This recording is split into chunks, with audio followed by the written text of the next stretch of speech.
Hey, what's up everyone? I am hooked on a unit feeling, and hopefully so are you. I am here once again with Bopper to discuss the unit feel of all these units that we have to feel. How are you doing?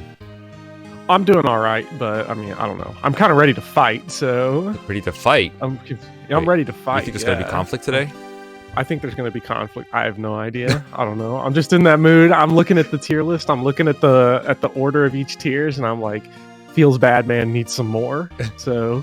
Yeah, well, I have bad news for you. I think we're going to end up breaking the one-line rule. Unfortunately, I'm going to have to crop everything because, I mean, unless we talk very slowly, I think we'll discuss more than 4 units today. So it's just going to happen no matter what.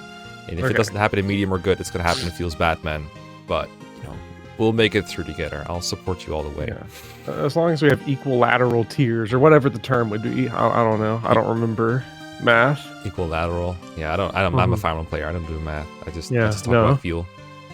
But yeah, we're gonna do Tellius today. Maybe some DS Emblem, some Shadow Dragons, some FE12. I forgot how many units we get through each time, but I think this is the 3rd episode of this season, so I think we'll make it through more than just like Tellius. Hopefully, I wonder if we'll get to Norn because that's like a horrible submission right there. I don't know who submitted her, but that's like a horrible idea. Who would submit new mystery characters? No one ever played that game. I don't understand. I had to look up if it was new mystery her or not, because she has the same ports and everything, and she's so significant in both games, but we'll get into that. How about we start with another redhead, Path of Radiance Titania. We'll just take turns again, right? So, Titania, I think she's the quintessential example of how to do armor design in Fire Emblem, especially on girl characters that's like tasteful and still good looking and functional all at the same time. And it's a popular opinion, but it's one I completely agree with because she looks absolutely amazing in all of her artwork and everything. That's the best thing I can say about Titania when it comes to aesthetics. Doesn't mean it's the best thing I can say about her unit performance because goddamn, she's OP in Path of Radiance. I didn't kill her off, fortunately, in my last Iron Man run, so I got to enjoy it through the entire game. Someone completely unnecessarily bribed me into using her all game long, Karasu, and I'm pretty sure they're the one who submitted her as well, off the top of my head. But you know what? It works for me, because if you guys want to support me on Patreon and then bribe me to doing stuff like that, I'm all for it. That's kind of the reason that Unit Feel exists in the first place. Yeah, she's the Jagan character, but she's one that makes even the most hateful of Jagans love them because their growths are so good. My personal, the thing I always want to talk about with Path of Radiance Paladins is they gave him everything they ever could, but then they also gave him the Night Ward. Like, I don't know why, but you know what? We'll take it. Thank you. So, I think it's impossible to feel bad about using Titania. The only time she'll feel bad for you, I think, if she dies. That's the only way I can think of how you can put her in bad. I guess if you think she makes the game boring, that could be an argument for putting her lower, but I don't think she does. I don't think she makes Path of Radiance any more boring than it already is. And after my last experience, I don't even think it's that boring of a game. I think she made it fun. Using her makes it easier to use dumb units or make dumb choices like Knife Ileana and still get away with it. So even in that sense, she makes it more fun. I can't put her anywhere else than good. What do you think? I agree. I think I get why people think that she makes the game boring. I think not using her, though, makes early game Path of Radiance really tedious. And like what you said, using her makes it easier to use meme characters because you beat the maps faster, you get more bonus experience, and then it's easier to take someone like, I don't know, Mia, if you really want to use Mia, and then snowball her that way, instead of like arduously trying to feed her kills. I guess the only thing you could say that's kind of bad is that if you're into like the whole use the Jagan to set up kills, Titania doesn't really do that. She just kills everything outright. And they didn't even give her a silver weapon to start, which I don't know if that's fully unique to a Jagan, but just drop a steel weapon on her, she kills everything. Iron weapon kills everything. It doesn't matter. And I know in my run, my last time I played Path of Radiance, I somehow had her survive the entire game, and she even tanked a shot from Ashnard, which, if that says something about how good she is, I don't know. But ridiculously good, and yeah, one of the best designs, I think, in the series. There you go. Titania, get in here, break my lines, break my whole layout. Why don't you? Ruin it all. Don't worry. We'll fix it. We'll make it better. There you go. That's better. Now we can see parry again. That will make it much better. Yeah. I'm glad you're going first on this one, because my Marcia died as an NPC in the last playthrough of Path of Radiance. So, funny thing about that. Oh shit, oh no. Okay, I've never used Marcia a single time in my life because she has never survived her NPC chapter for me. The three You killed her even earlier? The 3 complete playthroughs I've done of Path of Radiance, she has died every single time. The only time I ever recruited her was when I did Path of Radiance without doing any attacking on player phase, where she's not that good in that context. So I don't know. Feels bad, gets killed by those pirates every single time. I don't know why she has a chance of death there, but I still really like Marcia as a character. The little bit I've been able to see, I love all of her dialogue. The food expletives. She calls people crackers and everything. Yeah, I like all that. It's borderline like on that edge between like being like a awakening character, but it feels more organic. It feels more embedded into an actual personality. So I think Marcia's a lot of fun. The little bit that I've seen, so yeah, I like Marcia. Yeah, but dying as an NPC feels real bad. It's so dumb. I do agree that she can feel borderline like that, but like you said, she's so much more to her than just that's the girl that just uses food in all of her insults, or like calling people like, what is it? Like she calls the wyverns in part 2 of Radiant Dawn, she calls them like lizard monkeys, that kind of stuff. Yeah, it's super creative. But it's not her whole personality. She has like she has the thing with Makalov and everything that's pretty adorable, but also pretty funny.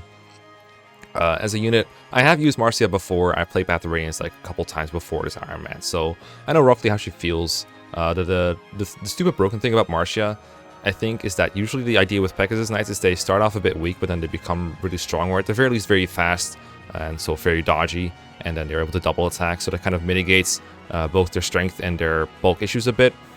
So if you put a lot of work into them, you get rewarded. But for Marcia, if you're playing on one of those modes that gives you a bunch of weak speed, like normal, even Path of Radiance hard, Maniac not so much, but mostly the English version, you get to skip all that and just Bex her up to level 20 and promote her if you just put it aside for her, which is probably the best use of your investments if you're trying to play efficiently or you just want to get through the game quick. And that can feel kind of unfair, and I enjoy breaking the game like that, but I can definitely see why some people would think it's boring. Kind of the same pattern as breaking everything with Titania. But I enjoy that kind of stuff. And even if you're not doing that, still the ability to just give her a couple levels every now and then from Bex is so broken and so good. And it feels really unfair compared to someone like Florina or Shanna, where you have to put a bunch of effort in. That's the thing that makes her stand out to me as a Pegasus Knight. And then, like I've said before, we have a couple flyers so far, and I think flyers always score points on unit field just because killing everything but only having 6 move and having to move across land and being slowed down by forests, that feels good but not spectacular. Being able to be a really good powerhouse and then also being able to go everywhere, that's extra good. That feels extra unfair to the enemy and very disrespectful to the game in general. And even if you haven't fully trained her up, she can still be super helpful for rescue dropping other foot units. I always think foot units and mounted units, I'm always known for praising mounted units for being able to do these things, but I think the more you incorporate these mounted units in your army, the more you can make use of the foot units by rescue dropping into the front. So they have a beautiful, what's it called, like a symbiosis going on or whatever. It's a good synergy. I don't know.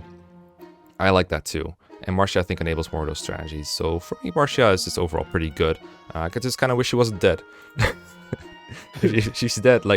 Mine died. I need to add this. Last Iron Man, I actually did manage to talk to Marcia, believe it or not, with Ike. She flew away safe and healthily. But then in the chapter where she's supposed to talk to Ike, or supposed to talk to have her talk to Ike, or I don't know because she never made it. She flew to the beach and died to the pirates there, and I guess she just likes dying to pirates. That's just her thing, I guess. I can't stress enough just how weird it is that they designed Marcia that way, because playing the game blind, which is going to be pretty much everyone's first experience, she just gets croaked on either the boat map or the beach map. Then you're out Marcia, you're out Makalov. I guess that doesn't really, who cares? Yeah. But it's so funny that they lock several or a couple characters behind that. Yeah, I don't know. It's goofy. Reminds me of how in FE3 Book 2 and in FE12, if you miss out on Julian, you also can't get Ricard. So you just don't get any thieves for some reason. It's different with Makalov because he's completely less significant. But it is really funny that they did that. I've never seen her die, but I guess if you get really unlucky or you're kind of slow on the uptake, then it can happen. But I've never seen it from anyone else besides you. I guess you're just special that way. Yeah, well, no, it's actually funny because I know now if you play too fast, I'm trying to remember what it is. I think you actually, if you want to make sure she survives, you want to turtle that map because I don't remember what it is because it has to do with the way you manipulate the enemy AI, which direction they'll go. You have to either turtle it, I think, to keep them from staying on the boat. I don't remember. It's weird. I can see it. I feel like even if you play really fast, there's ways to make her survive likely, but she might have to dodge like one attack, and then that can go wrong. It's sort of like the pet situation where like the early enemies, if she just gets unlucky, I don't think there's a way you can outpace the enemies, which is unfortunate. So rip Marsha. Yeah, I guess it also depends on like how low they get her. Like if she gets like just above half HP, she won't use a vulnerary, right? Something like that, and then she doesn't heal herself, and then she dies. Stuff like that can always go wrong, kind of like the Jafar problem. Anyway, we have Gatri. This is still FE9 Gatri. This is his Path of Radiance portrait. I'm pretty sure I double-checked. Pretty sure I double-checked. So, Gatri, I'm supposed to not like Armor Knights, but I associate Gatri with one particular chapter, and that's chapter 8. That's the one there you have to route a whole castle, like an entire room of a castle, and you have like 5 units to work with or something. And once you cross into a certain horizontal line, Shidan and Gatri spawn near the treasure room, and you can kind of hold them up and start fighting things. That feels really good because you get outnumbered so badly. And Gatri is so tanky. Even though he faces like kind of strong armor knights, he just shrugs off all the hits. And I think in the English Heart, he actually doubles the enemy armor knights, which is super strong. And there's a couple more chapters in the early game like that where you're very low in deployment orders, or very low in deployment units. Like the chapter where I think you get to use Soren for the first time. It's not a route map. No, it's a kill boss map, but it feels like a route map. And then you have the chapter where he joins with him and Shidan in the port, the one where Marcia dies. You know, that one. It's so tanky. And, you know, the tink sound is instant points for unit fuel, in my opinion, because it feels really disrespectful to the game, like you put it. It feels really powerful to just not take any damage whatsoever. It's the most efficient defense you can possibly have, and it feels great. I enjoy it when you're in that fog chapter with Gatri in the early game, and suddenly you find a hammer in the fog, and you might be like, oh shit, you'll probably find him on enemy phase instead of player phase. And you'll be like, oh shit, that guy has a hammer, but then you realize this is Path of Radiance, enemies have 2 times effectiveness, and even though that guy does like significant damage to Gatri, nothing else does, so he's still fine, he's still struggling to hit like that. What else? Go ahead. Oh, I was just gonna say, and the hammer's so heavy that Gatri probably just one round the guy anyway, or comes really close. Yeah, if you have animations off and that guy like doesn't hit you and he dies, you'll never know he had a hammer.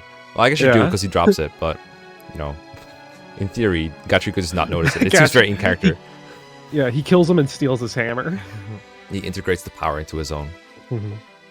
And then you get him back. I think Astrid's the one who comes with the Night Ward, but she joins like right next to her. And that's the point where I generally feel like it's not really worth using Gatri anymore, unless you really want to use Gatri. And I've never really experienced using him before that, or using him besides that. Besides like, I don't even know what he's supposed to do. I guess like a couple shoves or maybe some kind of point choking. But I've never really used Gatri full time beyond that. I really like his early game feel. After that, it doesn't really feel great to use him though, because the bulk of your player and enemy units too is just really high in Path of Radiance, so it feels a little bit pointless to use him after that. I'm not taking 0 damage with my units, but it's generally so little that I can just shrug it off with a vulnerary or a physic or a heal somewhere and be good. And it just doesn't feel great to lug him around and rescue drop him all the time. I might change my mind the one time that I will use him. Maybe he actually feels super fun.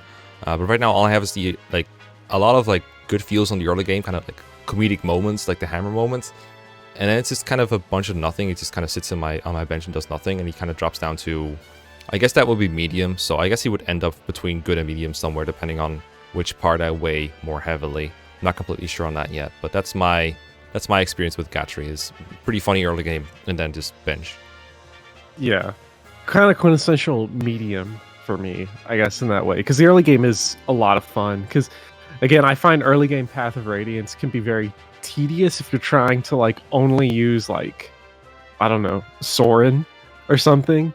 And so it's nice to have that extra bulk just around, so that it becomes easier to like. Because I find that field chapter where it's kill boss that you mentioned, I generally find that chapter very annoying, and he makes that, I think, a lot more fun for me. Even though it only takes like 3 turns, just run Titania at the boss because I don't want to be there. But he makes Soren survive. I don't know, maybe that's bad. I'm not sure. But we put Soren in bad last time. Yeah, rip Soren. But yeah, so it's a lot of fun early on when he comes back. He doesn't have like just the appeal of like he's not like the quintessential bad armor knight like Braum, where it's okay, I'm very curious to see if we can make this work. With Gatry, it's like I know this is going to be okay, so I'm not interested. At least for me, that's kind of the thing. I agree. With him once he rejoins. It's not much of a reward there, really. You're rewarded with more tedium and Path of Radiance. I don't think that's a great thing. No. Okay. Alright, messed up another bit of cropping here. Thanks, game. Very cool. Let's see, can I make this fit? Oh, I guess we're gonna have to make it smaller horizontally. Oh no. Oh no. It looks so ugly now. Okay, we'll make it work. Next meme is Skramir. I think you're up first for Skramir. Yeah. Radiant Dawn time. Let's go. Yeah, so if I'm not mistaken, Skramir joins in the first map of part 4. Yeah. Right? Prologue. Yeah. Which is like so he has the boon of joining when Radiant Dawn, and I think we disagree on this. I'm not sure. I seem to remember this, but it's when Radiant Dawn like just jumps off a cliff in terms of fun, at least for me. Is when Skramir just shows up as part 4. This is a common opinion that I slightly disagree with, yes. Yeah. So, like, he shows up on what I generally think is just a very unfun map, and then he has, like, the Laguz problem, but he's, like, better because his stats are really good, so he kills things. He's been story relevant up to this point. He's a pretty interesting character, at least in terms of, I like him as a foil to Soren. I like that he just wants to punch things. I relate to that, and then he shows up when the only thing left to do in the game is punch things. So... you know, I guess fun in that way. Cool design. Laguz, I think when they're fun, they can be really fun, but they always have that kind of... he's always got that gauge hanging over him, which I don't 100% remember how his gauge is, but I remember it in Radiant Dawn being worse than Path of Radiance for Laguz. More so for cats. I don't remember for Skramir just how bad the gauge problem is. But generally having to like nurse a Laguz, even with like Laguz stones, and you're losing out on player phase, and part 4 is when you really want an enemy phase and you really want to take advantage of your player phase to kill something. You don't have a whole lot of, especially if you don't have 2 range. So I don't know, kind of medium, kind of bad, kind of okay. Skramir, fine. Understandable. I think my feelings on Skramir are a bit more positive. Like you, I really enjoyed bickering between Skramir on one side and Soren on the other in part 3. And, you know, this is unit view. We can make story and character moments count instead of just going by raw stats, like everyone is a blob of stats. And, yeah, I really enjoyed those parts of Radiant Dawn dialogue. I think Ike in particular, a lot of people don't like his Radiant Dawn self as much as his Path of Radiance self because he's supposedly too serious or too boring or whatever, kind of stoic. But I think Skramir livens up part 3 a lot, even if you don't like Ike. Just because of the way he interacts with Soren. It doesn't really do a whole lot in part 3 besides that story stuff though. And then like you said, part 4 is when the game gets like unfun for a lot of people. I don't love part 4, but there are things I really like about it. And one of them is the atmosphere, like that fact that it's all snowy and cold looking, and that everyone's in their own little group having interactions that don't really happen for the rest of the game because they're in different armies, and here it's just a bunch of mishmash groups thrown together. It's like interactions with like Nasala and with Leanne, for example, I think. Mostly with Nasala, of course, in 4 Prologue. And then for his like combat feel, the Lion Gauge is a bit better than the Cat Gauge. I think it might be even better than the Tiger one, but don't quote me on that. It might be like on par or equal. I do remember his Laguz Gauge lasting like a significantly longer time than the Cat's for sure. It's pretty good. And that means Laguz Stone that he generally comes with, it tends to last him for the 2 maps that he's available for pre-endgame. I haven't brought him to endgame. I know someone who has. I'll get into that in a bit. But in the 2 maps that he's available for in Free 4, I actually really like him being there because in Part 4, unless you've trained like literally everyone and you somehow kept up, like it's easy normal mode basically, you're going to have some gaps in your teams that you need to fill up. Like people are just spread across 3 armies and you might not have enough to take on like all these, you know, these pissed gold knights that are coming at you. And the great thing that the maps that Tremere is in for him, the first one is a Paladin Fest where his somewhat mediocre speed doesn't really bother him. I think he still doubles most Paladins, or at least does enough damage to them where someone else could finish him off. And then they're also like generally 1 range, so he just counters a lot of them. And then the second map is a desert map, which on turn 1 it kind of sucks for him because he still has to walk around on 2 feet. I kind of like the way he waddles around as an untransformed lion. But then he transforms and he has full move in the desert as well, so that helps a lot. He's able to tank like incoming Draco Knights, protect like someone like Sanaki or Mekkah or Laura from getting attacked by dangerous enemies. The 2 range does feel really bad, but I generally find that there are maps, there are portions of these maps that require 2 range and there's portions that don't.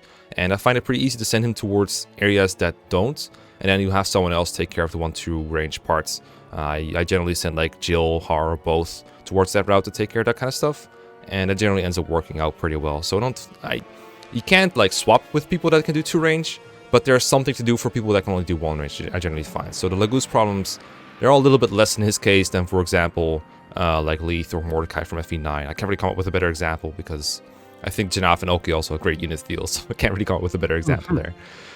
So I generally like the way he feels. What kind of bops him down a little bit for me, if you'll excuse the phrasing, is that it's really hard to justify deploying him for endgame, because in endgame you get like 5,000 Royal Lagoos that are all better than him, and you don't want to deal with like having to transform turn 1. Like if you're going to do that, might as well use Gifka, right? And even then, like even if you want another Gifka, you probably already have all the Royals as options still, so it's really hard to justify it.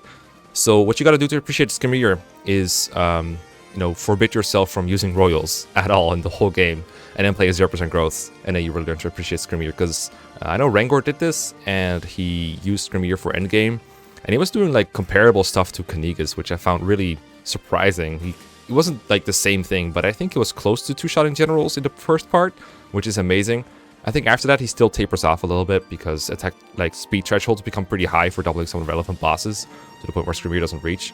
But I was pretty pleasantly surprised with what I saw him do there, to the point where like all the time people were just referring to him as Kanigas because he looks the exact same on the map. So it's really hard to confuse the two. But this is not my own experience, this is someone else, but it adds to my experience. Watching someone else play with a character can really make you feel certain ways, you know? So I've said a lot of positive things, so I kind of think I have to put him in good after all that. I don't want to be look like an IGN reviewer who's like hating on the game all the way through and then puts him in like to give it a 6.8 out of 10, you know? So I guess we're just gonna go in good. Like I can't do it any other way. It's the only way we can do this. I need to study up more on late game Radiant Dawn. It's been a while. You know, so I understand the dislike for it, by the way, but like I said, I really enjoy the atmosphere. Also, just a lot of Fire Emblem is generally really bad at rewarding training people in the end game. I feel like for a lot of people, that training is their own reward. But I feel sometimes Fire Emblem just cuts off too soon and doesn't have much reward for training your units. But Radiant Dawn is like the best reward for training people throughout the whole game by giving like entire maps to route where you don't just need one unit to be really good. You need like multiple to be like everywhere, and to get like through efficiently you need to like train a bunch of units throughout the entire game, which I think really works. It's also like one of the only games in draft racing where the picks after round 2 or 3 matter, because you need more than one unit to get through the whole game. So in that way I like part 4, but I understand why routing can feel like a bit of a slog, and it can be. It really can be, especially if you don't know where the reinforcements come from. It's one of those things that's better if you're playing not blind compared to if you're playing blind, I think. Yeah, I think it's interesting too, just because Radiant Dawn's probably the hardest game to train up units traditionally because of just how wonk all the availability is. I love the Dawn Brigade coming back in part 3 and being like tier 1, and then it's like, oh boy, here we go. Yeah, the Dawn Brigade is really screwed in that regard, and I mean, part 4 kind of helps them in that way because they can still catch up for endgame by using one of the maps. They just train really hard. People usually use the Lagoos map for that one, 4-5. But at the same time, you could just crush the game at that point with the other units you've built up, so it feels kind of pointless to do so if you're not inherently already interested in doing that. So it can go both ways. It can also, the way Radiant Dawn is structured, I think it both helps and hurts units like this, like Skrimir, who's only around for 2 maps before endgame, or someone like Lucia, who is around for like a little bit before endgame and then just disappears and comes back, which also really like impacts the way she feels, if you get what I mean. Yeah. Because I guess we'll just get into Lucia now. I think it's my turn anyway. So what I like and dislike about Radiant Dawn is you get to use just about everyone for at least a couple maps without having to bench units you've already attached to. Like this unit will just join and will basically present herself as a unit to you before you have to ditch her. So you get to use her for, in her case, it's like one map before end the game, basically, because before part 4, it's just the one map where she joins and she just kind of vanishes forever. He gets kidnapped, you never see her again. And in that map, she's really good. She's basically your captain, basically your lord, and she's pre-promoted, but she's also like several levels higher than your other Bjork units, and she's arguably as strong as the Lagoose you have at that point. So I think it's fair to treat her as a bit of a Jagan kind of character. She's a sword master that doubles everything. She looks really pretty. She does one round like fragile enemies like mages. She doesn't really one round like halberdiers or actually she might one round halberdiers with the silver sword. I'm not completely sure. She's an option of one to range in the Wittened Edge, but you don't have to do it to be relevant. And if you do use it though, you can still fight mages on enemy phase. It's like good, but it's not broken. It's not like Titania with hand axe destroying everything. It's just kind of alright. It works out.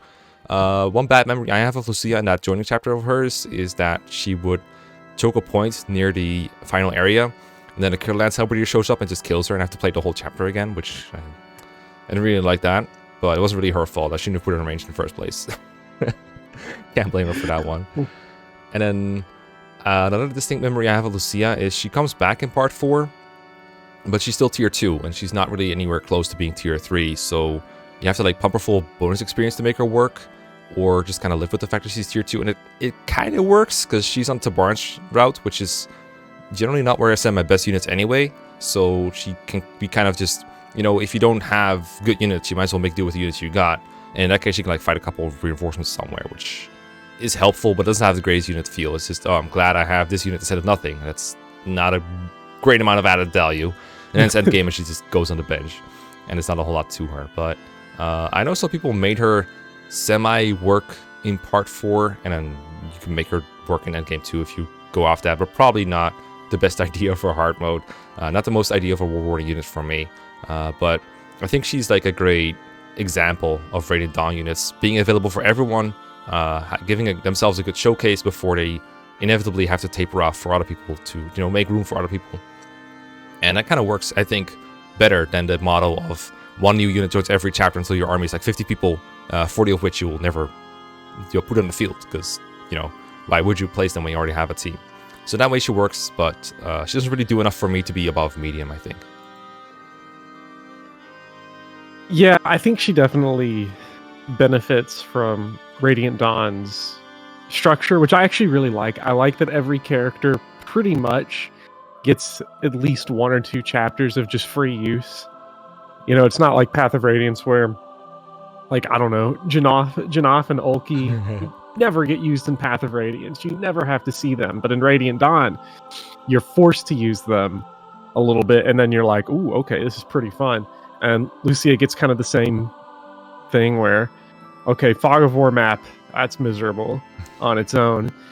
But then she's like, you know, Silver Sword, doing pretty good, doing flips, doing Swordmaster animations. That's fun. Did not get killed by the Killer Lance for me. That was Mordecai, unfortunately, which made me very sad. How? I think 2 damage. I think he got untransformed during an enemy phase. Then the Killer Lance guy came up and crit, which was tragic. But hey, at least Lucia survived, I suppose. But yeah, so like for the one map that she's like around and doing really good, it is nice. But yeah, I agree. After that, it's like, okay, she's around in part 4 and doing things that are convenient for me, but that's not the best ever. So like, it's kind of the Gatry thing from Path of Radiance where good while she's around and you don't really have any other better options, but beyond that, just But yeah, I love the design. I love the kind of story implication. I like that Radiant Dawn, until like part 4 goes insane, pulls in a lot of these like seemingly minor characters to have bigger things to do in the plot. So I think that's fun. Mm-hmm. That's all right. I guess the one last question we have to answer is: do you prefer short hair or long hair for Lucia? Long hair. Yeah, me too. Yeah. Me too. Long hair is better. Yeah, but who's the boss of that chapter? I mean, he sure showed her. He gave her a haircut. Oh, the barber. That's let's look back. Yeah. Is that his evil plan all along? I don't remember. I thought the idea was he cut off her hair so that Alincia, he can like send it to Alincia. It's like it's not about cutting her hair. It's about sending a message. Okay. And then I think she also gets a knife in her convoy after that. It's like they sent the knife with the hair. I hope he's prepared to pay the postage on that, because usually it's just a lock of the hair, but now he's going to be sending like 3 pounds of hair. I know, right? It's not very efficient. Whoever was in the budget office was probably not happy about this. Look, he probably hired hard. Okay. How can we do this coup, Ludwig, when you're just blowing money like this? Look, this is always a scheme by the riches, all right? Don't question it. No. Okay. How about that Edward feel? The Dawn Brigade cannot help but be both really fun and just the most awful experience ever at the same time. Somehow, I don't know what to make of Edward as far as unit feel. I know people love Edward, and I have a lot of fun using Edward. Certainly early on, like prologue, chapter 1, chapter 2, where it's like, okay, prologue, he feels great because he's like, because the Fire Emblem game where they're like, okay, you don't get a Jagan, you get an Est for chapter 1. Have fun with that. And you're like, okay, but it's working. And then like kind of Nolan shows up and then Soph shows up. Joke's on you, I'm into that shit. Yeah. And Zyhark and Tironio and like, so Edward feels really fun at first. And then I always find with Radiant Dawn that like just the good units that make part 1 happen just start pouring in faster than like he can keep up with. And so I always struggle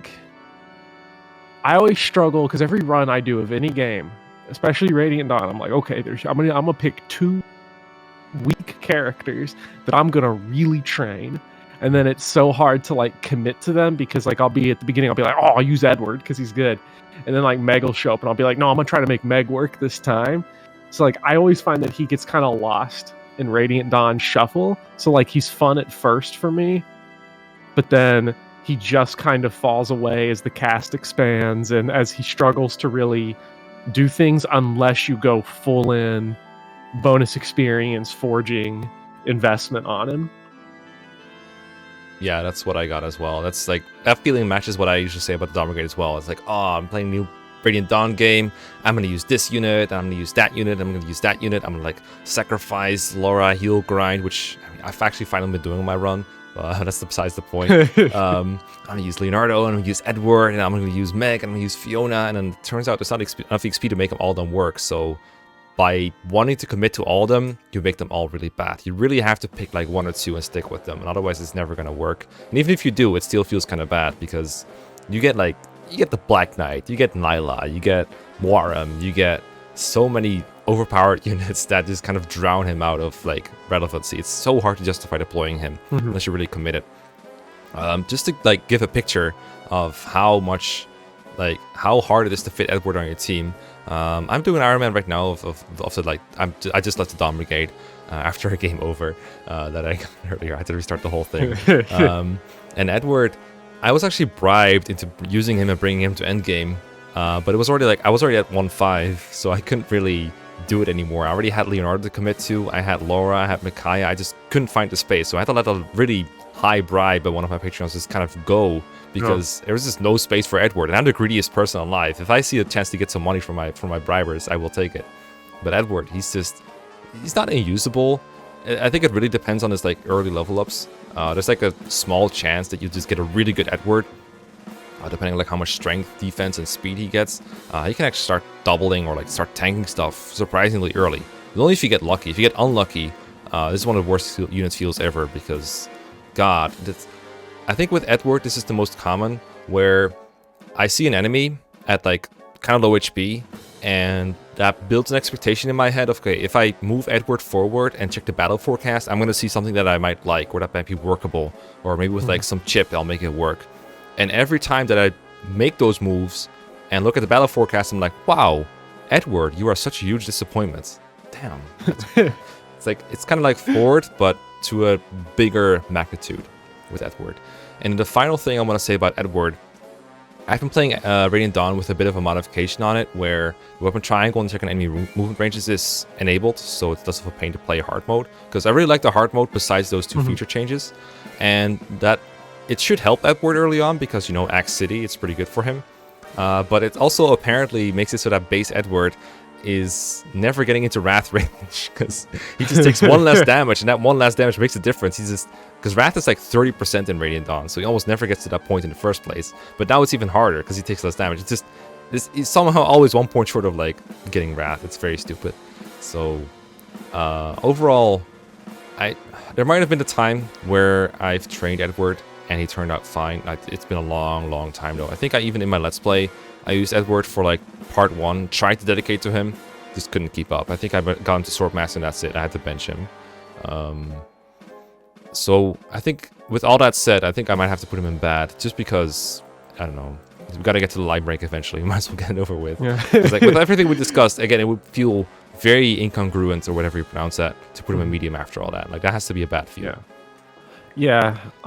One little small note I want to make is, and this is incredibly niche, but I don't like it when Fire Emblem games lock killing final bosses with specific characters, because it makes the journey of bad characters sometimes a little less fun, because you will be very pleased with Leonardo, let me assure you, because I know in my last run, the 3-headed monster that did all the damage to Azura were Leonardo, Rolf, and then Ike. I'm so mad I had to kill with Ike. Oh god, that's gonna be hell, because I've also been primed into not using Ike at all, like not letting him level up at all before the tower, so killing bosses with Ike is also gonna be a hell of a challenge, but he has to, because like that's also part of the bribe. And then killing Ashura, that has to happen no matter what, so yikes. Yeah, good thing I have Leonardo to back me up there. I mean, if 0% works, they said you couldn't use them, but nobody said you can't pour all the speed wings on them. That's right. I can't use stat boosters. It's gonna feel bad, but you know what? I have some transfers. I can make it work. It work. Okay. Well, we're done with Tellius already, and we still have some time to go. So how about we get to that DS era? I think we said this last season that the DS era is not great for unit feel, because units have a much harder time standing out. They have less characterization, no support convos, less presence in the story, and the reclass system generally makes DS characters feel more interchangeable to me. Is that I don't remember if that was your opinion as well, is it?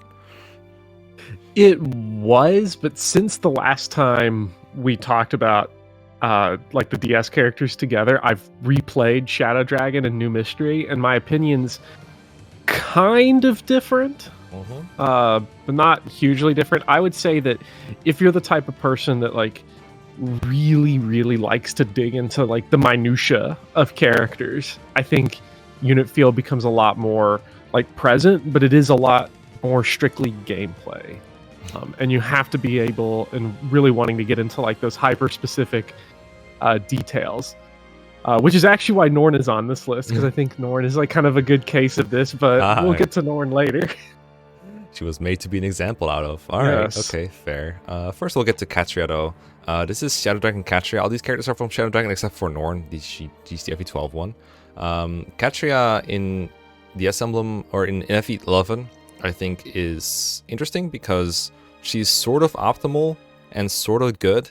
But it's still like a late-ish joining character that joins unpromoted at a time where most of the characters are promoted. So it feels counterintuitive, but she's actually pretty good, even if you don't care about memeing around. You just want a good Draco Knight, because Draco Knights in that game are still busted. Even though they took away rescuing, they took away Kanto, they still just have a ton of terrain to fly over, and the stats on a Draco Knight are just completely nuts.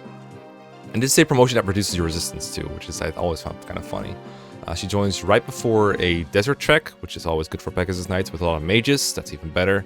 Makes training her like a piece of cake if you want to. Even on hard 5, it's pretty doable. And then she has I think she has the D in Lances, and then, no wait, she has the C, and Pal as the B. So can use like the Killer Lance she joins with, or Horse Slayer is pretty important for later on. So lots of room there to make her work. Personally, I'm a big fan of the DS Emblem triangle attack, because it makes Est able to kill Camus and stuff like that, and Catria participates in that, so that's automatic bonus points. And Catria herself can make use of it as well to just get 100% accurate hits, get some more, get some more money out of your forges, because if you crit, you generally only need one hit to kill. And generally, I think that point of the game where Catria joins is kind of when you stop being able to like kill everything ever with forges. Like there's obviously enemies you can kill with forges, but soon after you get to like the mainland again after the desert chapter, and you get like a bunch of opportunities to use Horse Slayer against enemy paladins, which is so much fun. We're using Catria and Pala to just trade around, your forged Rider's Bane and everything, just obliterate everything, and you're doing it with like a unit that probably isn't even like promoted yet, which I think is really fun.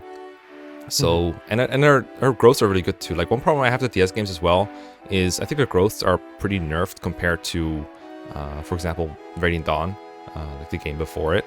So level ups feel less good, less dopamine rushes, and Catria's growth I think are pretty good. So that also helps with that. So I think I would end up with good for Catria, even though DS Emblem. That's where I put it, I think. Yeah, I think the triangle attack, things like that, are very unique. In games where units sometimes have very few unique standout things they can do, the triangle attack is definitely there.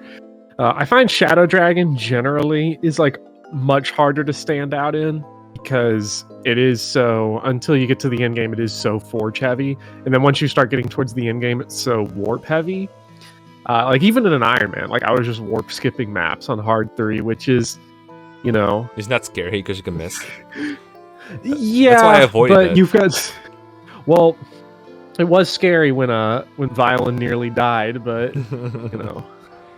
you have like 7 warpers because since it's only C rank, there's enough fail safes there. I don't know if I tried on hard 5 though, but on Catria, I find she joins, I don't remember exactly, it seems like she joins not when everyone's already promoted, but when promotions kind of start coming in, because compared to FE12, Shadow Dragon's a little bit holding back on the Master Seals early on. That's true. You have like, I find you have like a couple of carrying people that have been promoted, like Sita, and you have some pre-promotes, but you don't really have many like trained promoted units yet. That's fair. Yeah. I do want to shout out Catria's joining chapter and joining situation for being awful, and I hate it because her and Palace show up and then also just ambush Pegasus Knights, just keep flying in after, which for those guys, I don't know what they're expecting because they're showing up, they're like, all right, we're going in, and then they see Pala and Catria turncoat and they're like, oh shit, we better kill let's them. Get out of here. Yeah, so I think Catria and Pala both died on that map. Did you do the thing where they talked to Marth on enemy phase and then they died right after?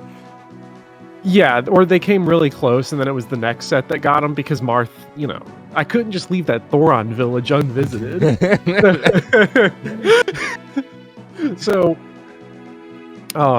yeah, poor Catria. So I'm not really sure how, good she is to use because she didn't survive long, but triangle attack seemed pretty fun, so, Would have been nice, but Thorin had to exist. Yeah, it'll always be in my dreams. I don't think I ever used that Thoron tome once either, so extra sad. That's fair. All right, I'll put her in good for me. Can you get us started on good old Shadow Dragon Barst? I need to close my curtains real quick, but I'll be listening. I promise. Okay. All right. So Barst was, I think, one of the first characters I benched the first time I played Shadow Dragon. Because when I played Shadow Dragon, it was like brand new. I'd only played Sacred Stones, and then Shadow Dragon came out, and I picked up a used copy of it. And I get to Chapter 2, and at this point, I don't have Jagan because he was dead in the prologue, lost in some fort somewhere. Because pre-promotes are really gross. Yeah. And so what I did was I looked at Board, Cord, and Barst. I have no concept of weapon ranks, so like D rank, E rank, C rank, doesn't matter. Who cares? Uninterested. And I look at their stats, and I'm like, Barst has the best stats.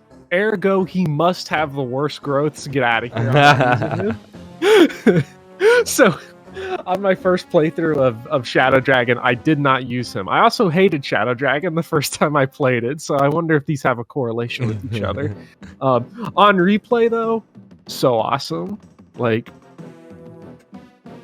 one of the few units, if you're playing on like hard 4, hard 5, one of the few units that can really stand up early on before it goes to complete Forge City, and then on lower difficulties, just a juggernaut that destroys everything.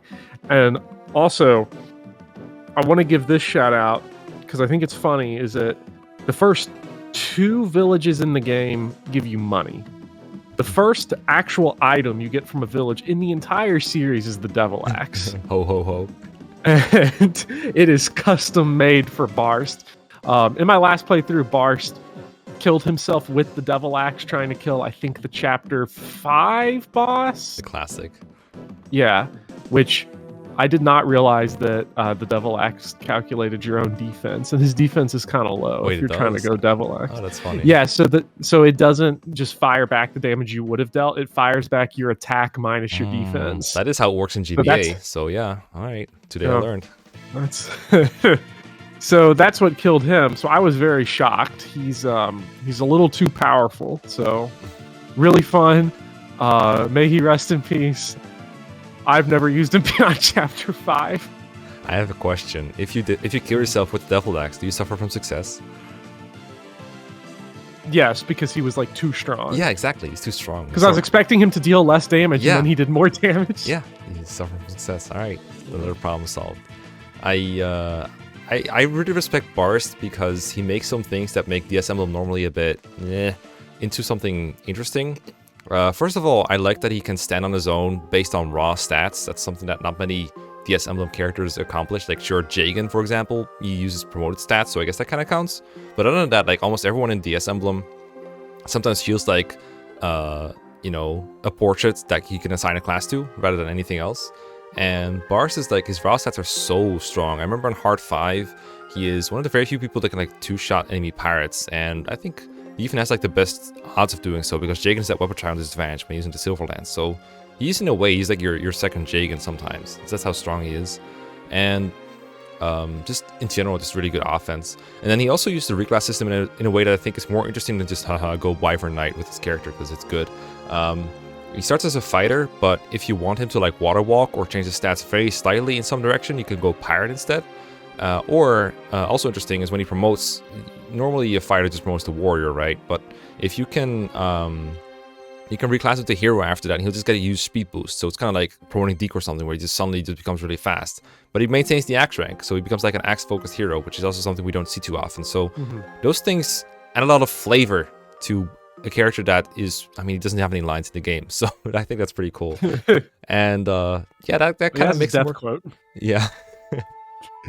That kind of makes him work for me. He's just very powerful, and he has some raw bases. I vaguely remember Don used him in a 0% growth run, and this was like a run before the one that's actually like posted and commentated, where I think he was killing people off to actually play the guidance, and Barst stayed relevant for a long time because it's one of the few characters in this game that actually has bases. But there was a point in the game where you actually had to kill him off because there were still other characters that were better than him somehow, despite the fact that his bases are like some of the best in the game. He joins in Chapter 2. I always found that really jarring in a way. As cool as these things are, I don't have many more things to discuss about Barst. That's just kind of how he is. I think he's nice in Shadow Dragon, but he's just a raw bundle of stats that I think is really nice. Yeah. But considering where he's coming from, I think it's fine to put him in good, considering that it's DS Emblem. Yeah. He's just certainly cool. relative to the rest of the cast. Yeah. Rest of the cast, yeah. All right, it's Jagan time. This applies to many people and many units, but whenever I see this portrait, I just think Don. I can't help myself. It's just like, this is Don judging me. That's just how it is. That's his avatar. Don is one of the many people who just doesn't use a face cam or anything, so he just looks like Don to me. It's just, I know that's probably what people think of me too. They think I look like an Executor or a Dev Don or Donvet. Whenever I see Dev Don or Donvet somewhere, I'm like, oh, that's Mekkah. Wait, hold up, what? Why am I in the game? And I just assume you have 3 heads. Yeah, that's probably the best way to go about it. Jagan, I mean, I can't really say a whole lot of new things about Jagan, even though I'm trying. But being the first Jagan ever, being the prototype Jagan is just super cool to me. The spikes are awesome. Promoted class bases are awesome. Missing with the Silverlands, not very awesome. Facing a crit chance from every enemy in first chapter, not very awesome, although you can do it to manipulate some enemies into attacking him, which can work out, but if they crit, it doesn't really work out, does it? And then he's just really strong. And what I like about Jagan, I think the most, is that everything about his stats suggests that he should fall off, and yet you can still deploy him 20 chapters later and probably find something for him to do. Even though this game is no rescue dropping, you can still just turn him into a Draco Knight and probably kill something with effective damage, get away with it. Like chapter 16, the one where S joins, you can just like fly up to a horseman, one shot him with the Rider's Bane, no problem. He's not getting old, he's not getting done.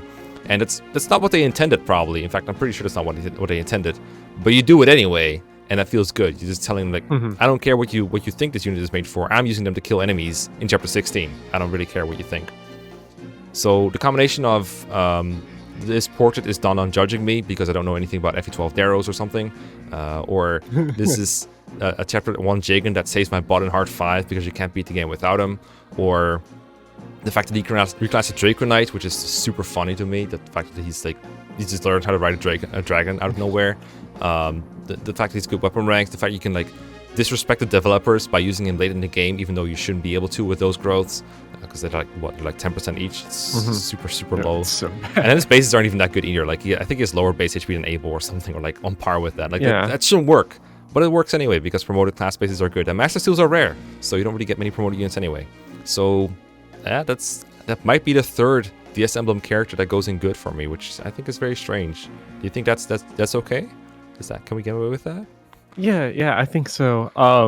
Even though his spikes got nerfed from the original, like, still so cool. Old man characters are cool.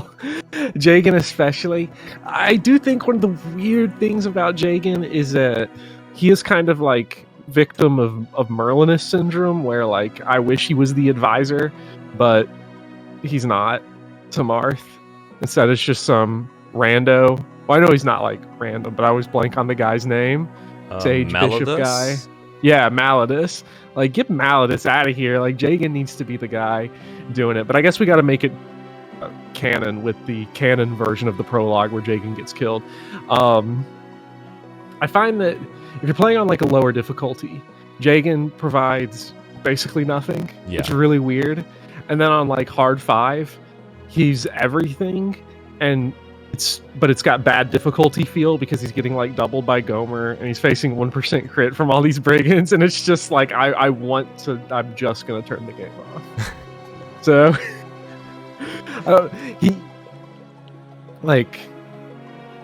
but it is super cool that like he can tank 2 shots on hard 5 because that's awesome. Because everyone else tanks 1 shot and then just dies. Yeah, or you're like Draug, you can tank like 3 shots in chapter 1 and then chapter 2 you just die in 1 round. It's a big jarring difference. I did forget about his boss performance. It's actually really bad from what I remember.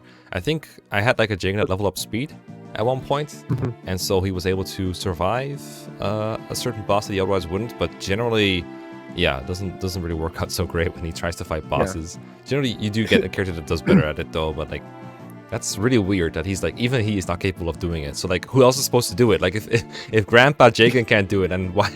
Who else is supposed to be able to, right? I have no doubt in my mind that nobody actually played those first 3 chapters on hard 5. They just put the automatic like growth bonuses in there for the enemies or the level bonuses, and we're like, yep. You're right. Okay. You know what? Considering that's his whole role is babysitting our army, maybe it's fair to put him in medium then. I'm sorry, but that boss performance, unforgivable. I'm sorry. I don't know. The boss performance is actually really, really bad and like takes up such a big part of my brain space for early game shadow jacking. But then again, nobody can do it. It's sort of like the FE1 problem of like, it's not Jagan's fault that he's in a game that's just miserable. But I object to it being miserable, but I see your point. well, I mean, like for those bits, for like those early bosses, like nobody can do it. But it feels like it hurts Jagan more because the expectation is that he should do it. Okay, counter argument though, those bosses give a lot of opportunity for weapon rank, and I thought you liked that. You know what? Let's get Gradivu Jagan by chapter 4. Where's that Gradivus Marth? I'm ready for it. Come on. All right, we got the Gradivus, we got the A rank lances. Now we just got to wait for Violent to kill Camus, and then we got it. Okay. We're already cutting it close, but I actually just realized there's another argument for Jagan to actually go in good after all. And that's the FE1 Let's Play from the Something Awful forums, where it's Marth and Jagan interacting. For the beginning of it, at least. Jagan, you're slow as poo-poo. I'm gonna get you better, or it's just to concentrate my posse. You do not have a posse that I'm aware of, sire. No, sire.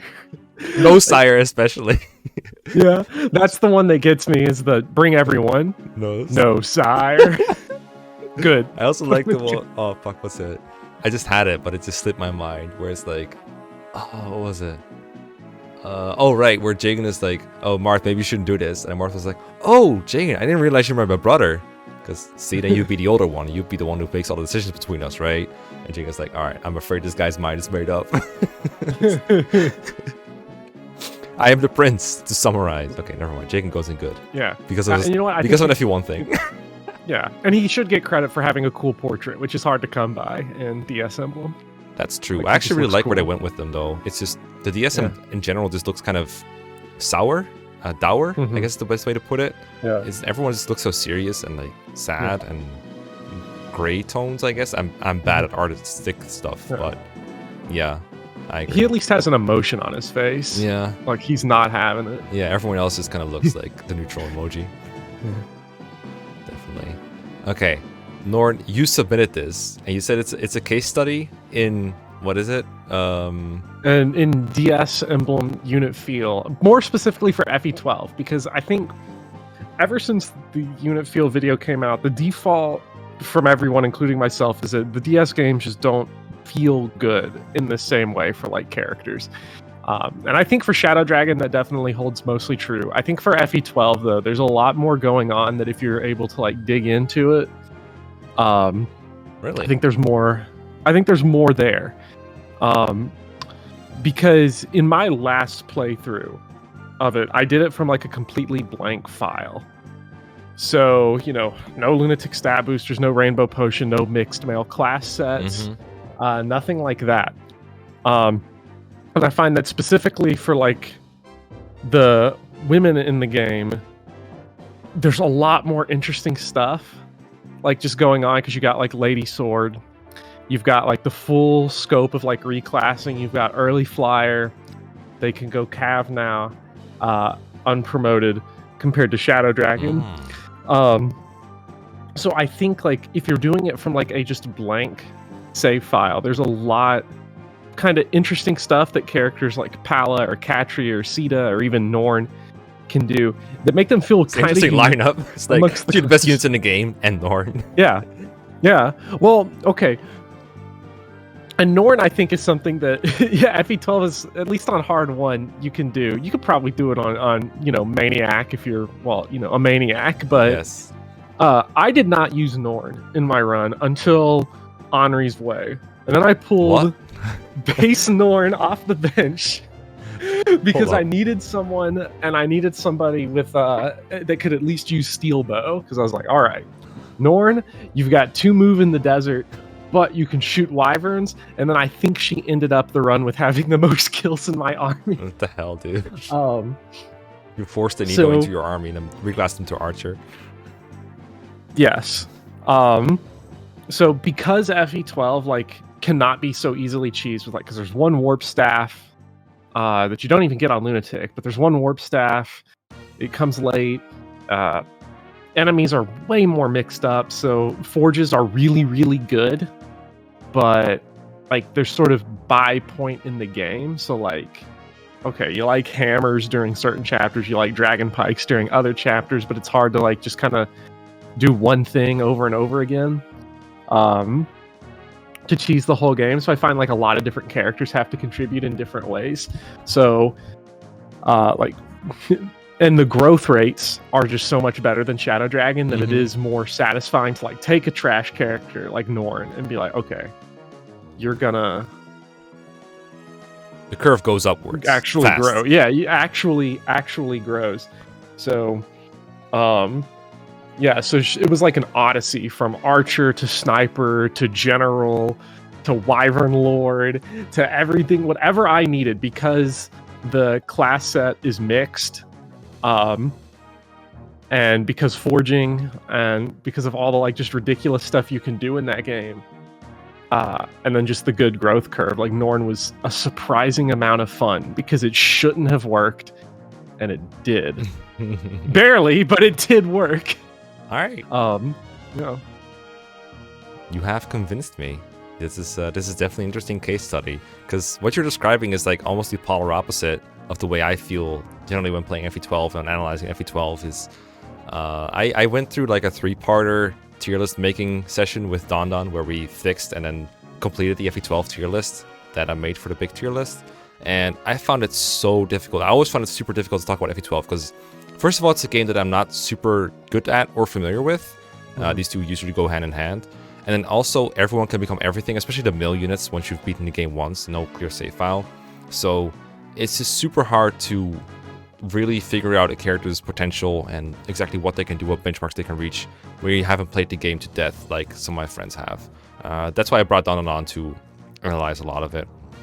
And then Norn specifically, I think, is like an extra tier level of unfamiliarity for me, which to like an absurd amount, because this is a character that if you can get into FE12, a remake of a sequel of the very first Fire Emblem game, you can get into FE12 and have no idea who Norn is, which I think is absolutely hilarious, because she's not an FE1, she's not an FE3. She is in Shadow Dragon, but only if you beat the prologue, so you only play in normal mode, but you also kill off an extra character to make room for her, otherwise she doesn't show up. And then you imagine you go through every single Fire Emblem game of Arcanea and you get to FE12, and Norn shows up and people know who she is, and you're like, who is this character? But there's been like 5 instances where she could have shown up but didn't, because she didn't exist in those games. And I think that's super funny, that level of unfamiliarity, and just kind of put her in there along with Phrase, like, okay, yeah, but this game definitely needs like 5,000 more characters, which I think is funny. She doesn't even get Arcanaya Saga either. Yeah, so she's not even that. Like, Frost has more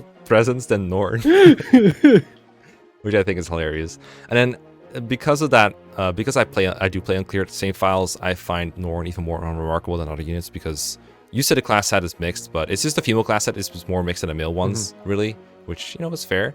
But then the male can become like everything from like Berserker to Sorcerer to Horseman to what is it, like General, Paladin, Wyvern, everything.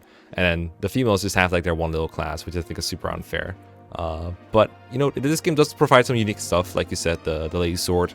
There's like Aura, and there's like Nosferatu, which they can use, which I guess it's not really for Norn because of her weapon ranks, but it exists, I guess. But I do really like your story about how you came to using Norn and why you submitted her. I really like that. I do enjoy that. For me personally, I've never, ever used Norn. I considered drafting her once, I think in a draft phase, to hold off the enemies in like chapter 6 for 1 turn or something. I don't know. That's the closest I've ever come to using Norn. But you know what? To respect your story, I will put her in medium instead of feels bad. Because honestly, it would be feels bad if I tried to use her, probably, because I didn't. I could put her in medium because she's like completely neutral, and then like the medium good kind of because of your gripping story about Norn. Yeah, I do think that New Mystery definitely made the correct decision by letting you stick characters like Norn in like the general armor. Sheena was the best thing that ever happened to that game's class sets. For sure, I do like the increased flexibility, going Cav and then going General promotion. I do enjoy General Pala, tanking everything a lunatic. Yeah. Okay, we made it through the DS emblems as well. Cool. That means next time we get to get started again on the, what's it called, the selection quote meta again, because we get into Echoes, Three Houses, Fire Emblem Warriors, Tiki, and Conquest. I look forward to the next one. I hope you do too. Thanks for having me, or thanks for being around again. Yeah. No, it was a lot of fun. So thank you for having me. No problem. Oh, we'll see you next time. Peace. Bye.